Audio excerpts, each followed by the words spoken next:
함께 스포츠 소식을 물어다 드립니다. 스왈로스. 지금 날아갑니다.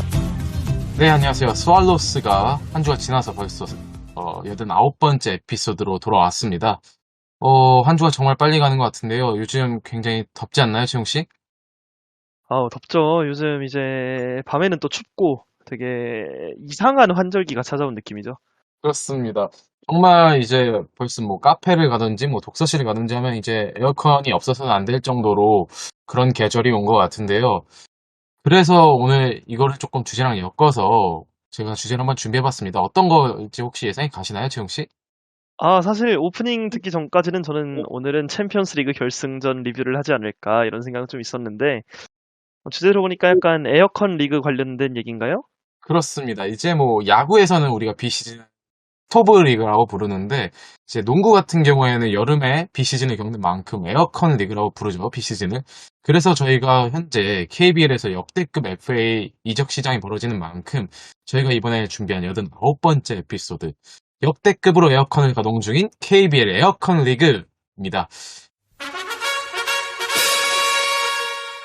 간다! 간다! 넘어간다! 그래서 오늘은 저희가 빅6로 분류됐던 선수들의 이적 소식, 그리고 주요한 선수들의 움직임, 이런 것들을 준비해봤는데요. 먼저 일단 선수들의 이적 상황에 앞서서 살펴봐야 할 점이 고양 오리온이 이제 데이원 자산운용에 인수됐다는 점을 먼저 짚고 넘어가면 좋을 것 같아요.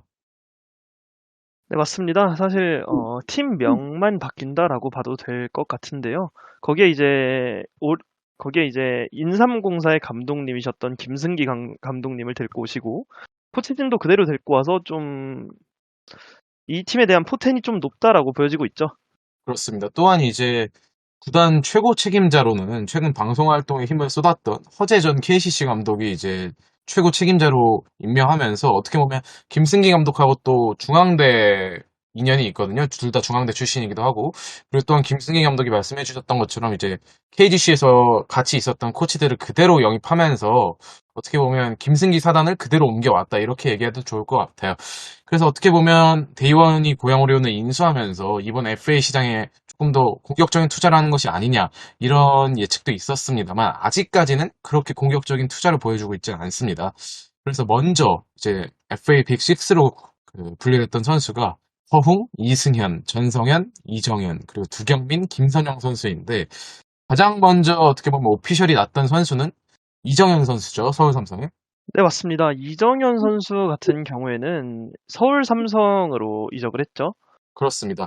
계약 규모로 보면은 3년 총액 7억 원이에요. 연봉이 약 4억 9천, 그리고 인센티브가 2억 1천억 원 정도가 이제 포함되어 있는데, 어떻게 보면 이정현 선수가 지난 2017년 당시에 FA로 이적할 때에도 보수 총액 9억 2천만 원의 대박을 터뜨렸었는데, 지금 나이를 생각하고 또 해가 지났기 때문에 다시 비교하면서 생각해 보면은 어떻게 보면 또다시 잭팟을 터뜨렸다 이렇게 볼 수도 있을 것 같아요.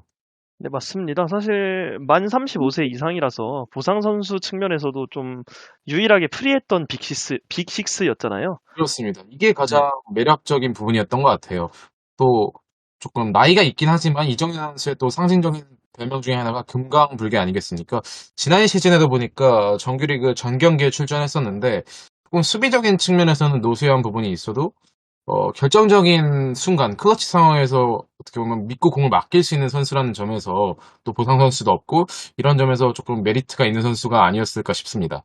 맞습니다. 결정적으로 이제 삼성이라는 팀이 팀을 이제 좀 갖춰줄, 팀의 중심을 잡아줄 베테랑이 좀 부족하다는 점에서 이정현 선수에 대한 계약은 좀 삼성 입장에서 최선을 다한 그리고 베스트가 아니었을까 그런 생각이 드네요. 그렇습니다. 또 여기서 인연을 보자면 이제 삼성의 새 사령탑으로 부임한 은희석 감독이 KGC에서 선수와 코치 그리고 연세대에서도 선후배 사이로 이정현 선수와 인연이 있다고 합니다. 이제 다음 선수로 바로 넘어가 볼 텐데요. 이승현 선수입니다. 어떻게 보면 이승현 선수는 오리온의 정말 프랜차이즈 선수이자 국가대표급 선수인데 이승현 선수마저 이적을 하게 됐습니다. 맞습니다. 사실 이승현 선수 같은 경우에는 이제 대한민국 국가대표팀에서도 주장으로서 뛰고 있지 않습니까? 그러고 이제 오리온에서도 역시 주장으로 뛰고 있는 만큼 이 선수가 과연 옮길까라는 말이 많았고 혹시라도 옮긴다면 이제 당연히 역대 최고액도 한번 노려볼 만하지 않을까 싶은 그런 수준이었지만 사실 뭐 다른 선수가 같은 팀으로의 이동으로 인해서 조금 싸게 간 경향이 있죠. 그렇습니다. 계약 규모를 보면 5년 총액의 첫 시즌 보수가 총액 7억 5천만 원 정도입니다. 뭐 9억 원 돌파할 수도 있다 이런 의견이 많았습니다만 총액은 7억 5천이었고 연봉이 한 5억 5천만 원 정도 된다고 합니다. 이승현 선수가 어떻게 보면 신정팀 오리온 현재는 이제 데이원에 대한 애정이 굉장히 깊은 선수였기 때문에 신정에 남을지 관심사였지만 어떻게 보면 오리온이 데이원 자산운용에 매각되면서 조금 이적을 결심하게 되었지 않나 싶습니다. 그리고 이제 아까 말씀해 주셨던 것처럼 허웅 선수와 한솥밥을 먹게 되지 않습니까? 그래서 용산중, 용산구 후배면서 상무에서도 동료였던 허웅 선수와 함께 이제 KCC로 입단하게 됐습니다. 이제 또 중요한 게 데이원은 이승현 선수의 보상 선수 대신에 현금을 선택했는데요. 지난 시즌 보수의 200%, 즉 12억 원을 선택하기로 했습니다. 그래서 저는 이 보상 선수가 4인 보상 선수 명단이기 때문에 선수를 지명하는 게 낫지 않나 싶었는데 일단 데이원이 구단을 매각하고 나서 현금을 택했습니다. 이 부분 어떻게 보시나요? 사실 이게 KCC에 있는 선수 4명을 묶는다는 게 좀 보여지거든요. 허웅 선수와 그렇죠. 이승현 선수, 그리고 이제 뉴 캡틴이 된 정창영 선수와 대체 불가능한 송교창 선수였겠죠. 그렇게 생각한다면 이제 과연 12억 어치를 해줄 수 있는 선수가 있을까라는 관점에서 봐야 할 것 같은데, 제가 봤을 땐 그만한 선수는 없었다라고 생각이 듭니다. 그렇습니다. 그렇기 때문에 뭐 6억, 그리고 이제 후술하겠지만 역시 그 12억으로 이제 좀, 그렇죠. 네, 또 물밑 작업을 하고 있죠. 네네네, 그쵸. 지금 말씀해주신 선수 명단을 들어보니까 12억이 굉장히 커 보이는 액수인 것 같긴 합니다. 이어서 바로 이제 앞서 살짝 언급했던 선수로 넘어가 볼 텐데요. 바로 원주 DB의 허웅 선수입니다. 이 선수가 KCC로 전격 이적을 하면서 어떻게 보면 KCC에서 국가대표급 선수 2명을 모두 잡게 되었습니다. 이 선수 역시 5년 총액 약 7억 5천만 원에 계약을 했고요.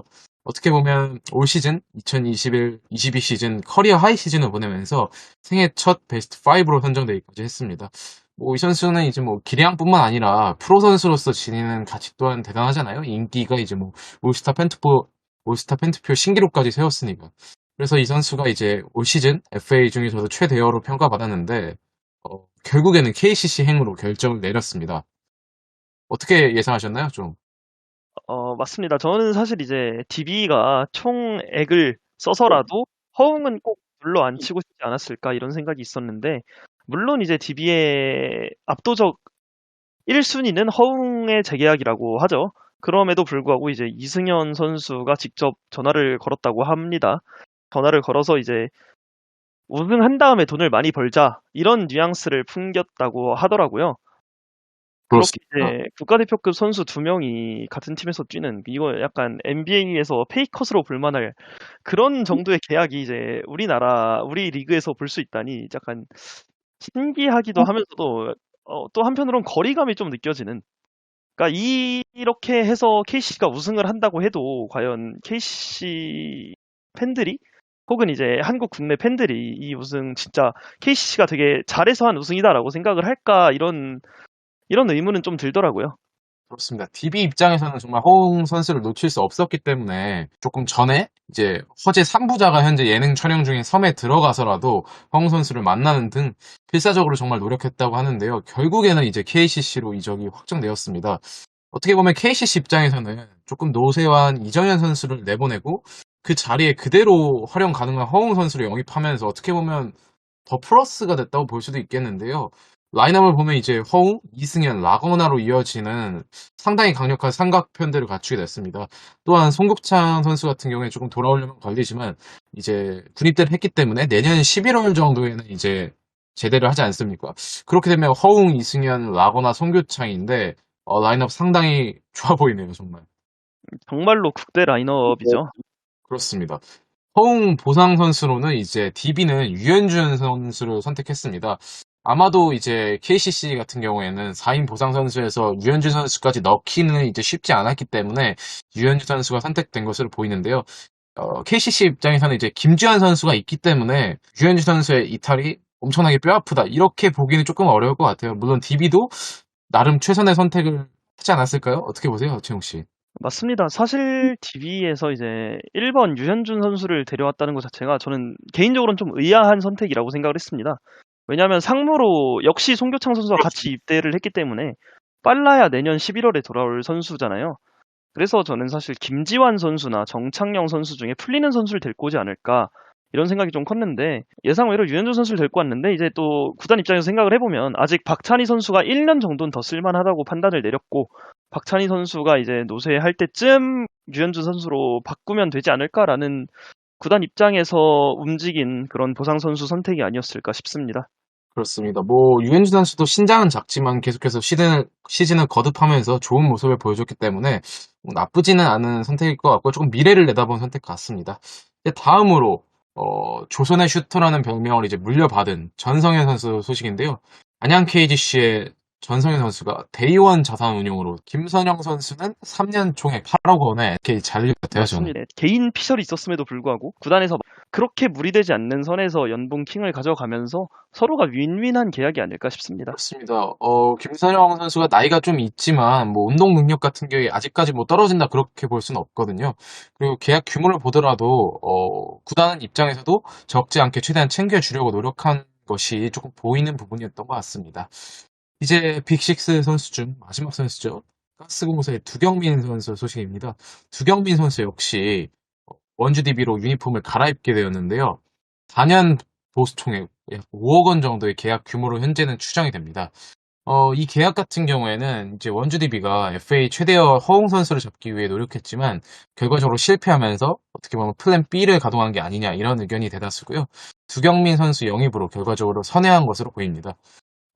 지난해 이제 두경민 선수 같은 경우에는 지난해 6월 이뤄진 가스공사와의 트레이드를 통해서 이제 원주를 떠났지만 1년 만에 다시 DB 유니폼을 입게 됐습니다. 그래서 지난해 DB와 가스공사 트레이드 당사자인 두경민, 박찬희, 그리고 강상재 선수가 DB에서 모두 한솥밥을 먹게 됐고요. 또한 이제 두경민 선수가 기존 DB에서 보여줬던 김종규 선수와의 케미보다는 약간 호흡적인 측면도 내년 시즌 기대가 되는 부분인 것 같습니다. 맞습니다. 사실 두경민 선수가 이제 DB를 떠날 때도 그렇게 좋진 않았고 그리고 가스공사에서도 1년을 보냈지만 좀 불화설도 좀 있던 편이었고 그리고 부상에서도 자유롭지 못한 선수라는 그런 오점이 항상 따르지만 그럼에도 불구하고 빅식스로 분류될 정도의 실력 같은 면은 확실히 증명을 한 선수잖아요. 그렇습니다. 워낙 폭발력이 있고 지난 시즌 같은 경우에는 조금 부상으로 고생을 했기 때문에 어떻게 보면 비시즌에 준비를 잘 해서 선수들과 이제 선수들이 좋잖아요. DB가 이제 나쁘진 않잖아요. 그래서 어떻게 보면 잘 어울릴 수 있도록 노력하는 부분이 중요할 것 같고요. 가스공사 같은 경우에는 아직 보상안을 선택하지 않았습니다. 그래서 아직까지 선택하지 않은 부분이 현재 트레이드를 진행하고 있어서 이 트레이드가 마무리하는 대로 이제 보상안을 뭐 보상 선수를 선택하든지 아니면 현금을 선택하든지 할 것 같고요. 결과적으로 어떻게 보면 두경민 선수까지 이탈하면서 두낙골 트리오, 즉 두경민, 이제 김낙현 그리고 니콜슨 트리오가 해치되게 됐습니다. 김낙현 선수 또한 이제 입대를 했기 때문에 가스공사 입장에서는 조금 전력 유출이 큰 비시즌인 것 같습니다. 네, 그럼에도 불구하고 이제 가스공사에서는 좋은 선수를 하나 낚아왔다고 볼 수 있겠죠? 그렇습니다. 바로 이제 두나콜 트리오가 해체되니까 대안을 바로 마련하기 위해서 마련한 트레이드 같은데요. 이대성 선수가 데이원에서 가스공사로 현금 트레이드 된다는 소식입니다. 아직까지 공식 오피셜은 나지 않았습니다만 데이원이 이대성 선수를 가스공사로 트레이드하는 전체 틀은 이미 합의가 됐다고 합니다. 양측은 현재 트레이드 현금 액수에 대해서 이제 세부적 조율을 하고 있는 단계라고 하는데요. 이제 데이원 신임 사령탑인 김승희 감독이 6월 2일에 팀 미팅을 한다고 합니다. 이제 이 자리에서 이제 구단 관계자들과 선수들을 만나서 이대성 트레이드를 매듭질 가능성이 높아졌다고 하는데요.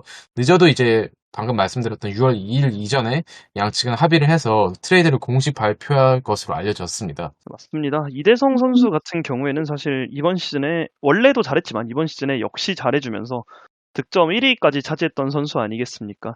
이런 선수가 이제 현금 트레이드 된다는 것 자체가 가스공사의 열악한 가드 환경과 그런 걸 보여주는 과정이라고 볼 수 있겠죠. 그렇습니다. 어떻게 보면 이번 트레이드가 가스공사 입장에서는 김낙현 선수가 상무에 입대, 그리고 두경민, 니콜스는 이제 해체. 이런 상황에서 두 선수가 없는 상황에서 주전 가드를 찾기 위해서 최선의 방법이었다고 생각이 들고요. 데이원 입장에서는 상대적으로 뭐 작은 이정현 선수도 있고 한호빈 선수 등 주전급 가드가 많은데 여기에 전상현 선수까지 영입하면서 조금 가드진은 풍부하다고 봤던 것 같아요. 또한 이제 이대성 선수가 공수 겸장의 대표적 가드이지만 포지션이 겹치는 데다 어떻게 보면 김승기 감독 스타일은 저는 아닌 것 같아요. 좀 이대성 선수가 가장 잘했던 시즌이 저는 유재학 감독 밑에서 약간 조련을 했던 그런 시즌인 것 같은데 김승기 감독 스타일은 아닌 것 같아요. 왜냐면 김승기 감독님이 뭐 작전 타임 할 때 보면은 변준영 선수와도 살짝 안 맞는 모습을 보이면서 변준영 선수는 잘 컨트롤하는 모습인데 이대성 선수를 컨트롤할 수 있을 때는 조금 미지수였거든요. 그래서 이대성 선수 좀 트레이드 했던 것 같고요. 다만 이제 데이원 팬들이 이대성을 보낸 것까진 좋은데 반대급부로 선수가 아닌 현금을 받아온 것에 대해서는 조금 의아한 반응인 것 같습니다. 왜냐하면 이제 이승현 선수가 나갔기 때문에 이 빈자리를 뭐 정효근 선수나 이대현 선수 등 포워드 자원을 최소한 한 명은 받아왔어야 되는 게 아닌가 이런 의견이 많은데 아마도 뭐 데이원은 이승현 선수를 이제 보내면서 받은 보상금 12억 원과 이대성 선수 트레이드로 생긴 현금을 합쳐서 내년 FA 대여급 보강에 치중하지 않나 이런 예측이 현재 만연한 것 같습니다. 맞습니다. 사실 이대성 선수라고 하면 이대성 선수도 사실 그렇게 막 팀의 뭐 리더급 선수긴 하지만 그만한 이제 뒷음이 좀 따라오는 선수기도 하잖아요. 분명 리스크가 있는 선수죠. 장점이 분명하지만. 맞습니다. 그런 면에서 김승기 감독이 이제 확실히 선택을 한 게 아닐까 싶어요. 작은 이정현 선수를 변준영급으로 키울 수 있다라는 확신이 있지 않았을까요? 네. 다만 이제 어떻게 보면 올 시즌 데이원 같은 경우에는 뭐 5번 자리를 이제 외국인 선수로 데려온다고 하더라도 4번 포지션에서 선수 구성이 조금 다른 팀 라인업에 비해서 애매하지 않나 저는 이렇게 생각을 해요. 어떻게 보시나요, 재용 씨? 맞습니다. 확실히 조금 약하긴 하지만 그래도 이제 3 가드를 돌리거나 혹은 이제 박진철 선수라고 이제 플레이오프 때 꽤 맹활약해줬던 선수가 있는데 그런 선수나 이제 뭐 이제는 좀 기적에 가깝지만 뭐 또 다시 한번 속아볼 수밖에 없는 이종현 선수나 이런 선수들이 좀 있기 때문에 그래도 막 엄청 후달린다까지는 아닐 것 같아요. 그렇습니다. 뭐 어떻게 보면 데이원 같은 경우에는 이번 비시즌을 통해서 현금 총알을 충분히 챙겼기 때문에 내년 FA에서 정말 앞장서서 조금 영입 경쟁을 펼칠 것 같다는 생각이 드네요, 저는. 이렇게 저희가 오늘 빅식스 선수들 그리고 이대성 선수의 트레이드 소식까지 다뤄봤는데 올 시즌 프로농구 에어컨 리그에서는 정말 어느 때보다 많은 이제 빅식스 선수들을 제외하더라도 이적 소식이 많이 나왔던 것 같습니다. 즉 유니폼을 갈아입은 선수가 어느 때보다 정말 많이 나왔는데 그만큼 다음 시즌이 더욱더 기대되는 순간인 것 같고요. 이제 다음 시즌이 시작되려면 조금 더 기간이 많이 남았지만 아직까지 이제 오프 시즌이 끝나지 않았기 때문에 뭐 추가적인 트레이드가 나올 가능성은 높지 않지만 어떤 팀이 추가적으로 선수들을 보강하고 비시즌을 준비할지 더욱더 농구 팬 입장에서는 기다려보면 좋을 것 같습니다. 저희는 오늘 이렇게 89번째 에피소드 여기서 마치겠고요. 저는 지금까지 진행을 맡은 박진혁이었습니다. 오늘 패널에는 이제 농구 전문가 한채웅이었습니다. 그러면 다음 주에 만나요. 안녕.